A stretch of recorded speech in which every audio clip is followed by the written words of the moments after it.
ओम नमो भगवते वासुदेवाय नमः।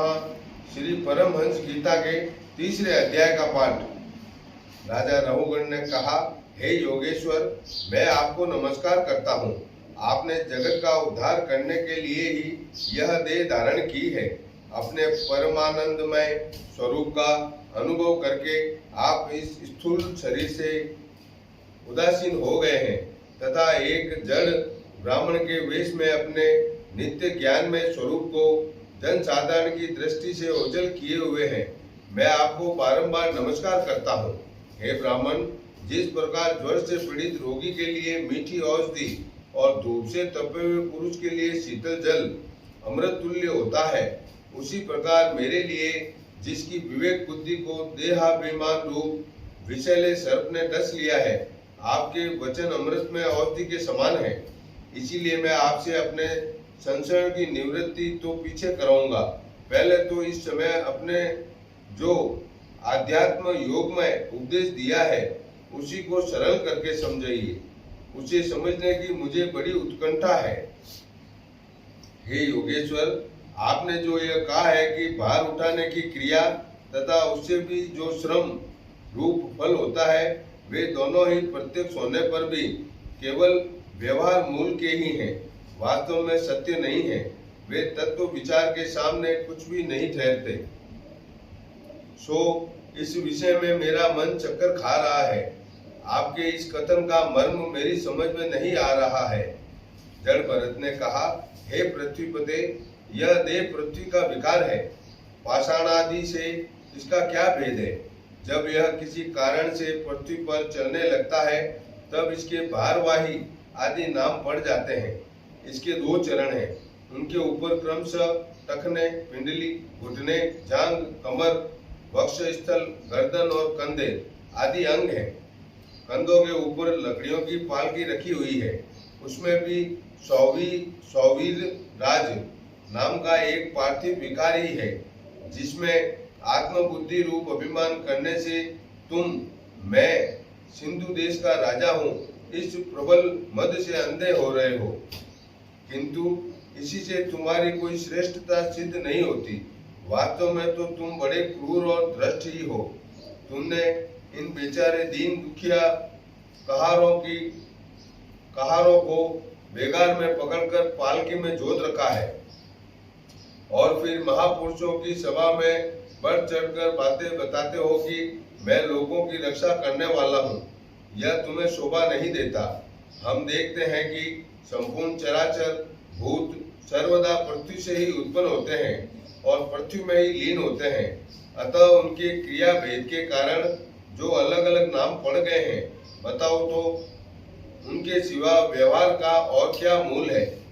इस प्रकार पृथ्वी का शब्द व्यवहार भी मिथ्या ही है, वास्तव नहीं है, क्योंकि यह अपने उपादान कारण सूक्ष्म परमाणुओं में लीन हो जाती है और जिनके मिलने से पृथ्वी रूप कार्य की सिद्धि होती है, वे परमाणु अविद्यावश मन से ही कल्पना किए हुए हैं।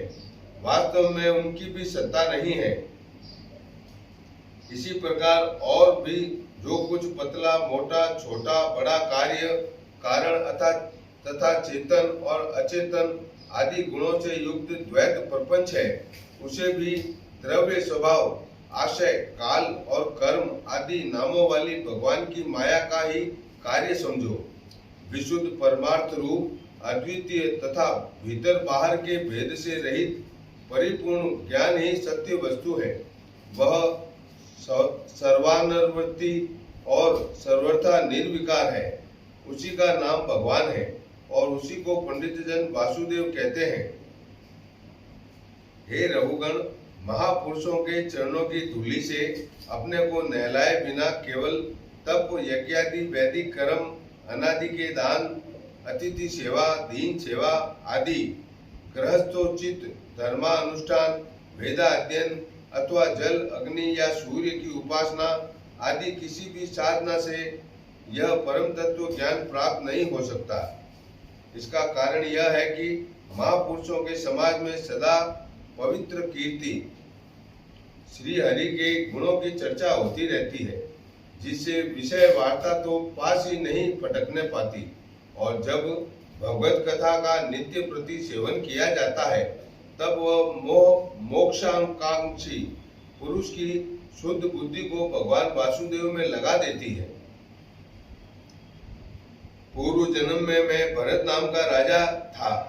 ऐहिक और पारलौकिक दोनों प्रकार के विषयों से विरक्त होकर भगवान की आराधना में ही लगा रहता था, तो भी एक मृग में आसक्ति हो जाने से मुझे परमार्थ से भ्रष्ट होकर अगले जन्म में मृग बनना पड़ा। हे वीर, भगवान श्री कृष्ण की आराधना के प्रभाव से उस मृग योनि में भी मेरी पूर्व जन्म की स्मृति लुप्त नहीं हुई। इसी से अब मैं जन संसर्ग से डरकर सर्वदा असंग भाव से गुप्त रूप से ही विचरता रहता हूँ। इसीलिए विरक्त महापुरुषों के सत्संग से प्राप्त ज्ञान रूप खड्ग के द्वारा मनुष्य को इस लोक में ही अपने मोह बंधन को काट डालना चाहिए। फिर श्री हरि की लीलाओं के कथन और श्रवण से भगवत स्मृति बनी रहने के कारण वह सुगमता से ही संसार मार्ग को पार करके भगवान को प्राप्त हो सकता है। इति श्रीमद् भगवद गीते महापुराणे परमहंस गीतायां तृतीय अध्याय पूर्ण हुआ। ओम नमो भगवते वासुदेवाय नमः। श्री कृष्णाय नमः।